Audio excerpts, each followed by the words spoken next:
ஆயுர்வேதம் ஒரு பொக்கிஷம், நம் ஆயுள் நீட்டக்கும் அற்புதம். டாக்டர் ஸ்ரீவர்மாஸ்.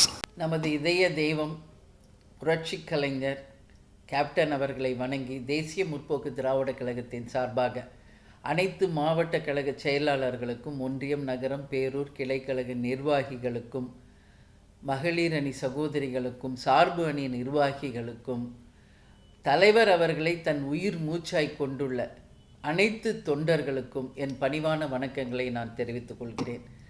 வருகின்ற ஜனவரி 9, 2026 மக்கள் உரிமை மீட்பு மாநாடு 2.0 கடலூரிலே பாசார் கிராமத்திலே நடக்க இருக்கின்ற நமது மாநாட்டை மிக பிரம்மாண்டமான வெற்றி மாநாடாக அமைத்து தந்து, அந்த வெற்றி உங்களுக்கான வெற்றி என்பதை இந்த நேரத்தில் தெரிவித்துக்கொண்டு, அனைவரும் தவறாமல் இந்த மாநாட்டில் கலந்து கொள்ள வேண்டும் என்று கேட்டுக்கொள்கிறேன். நல்லவர்கள் லட்சியம் வெல்வது நிச்சயம். நமது முரசு 8 திக்கும் வெற்றி முரசு கொட்டும் என்று கூறி விடைபெறுகிறேன். நன்றி, வணக்கம்.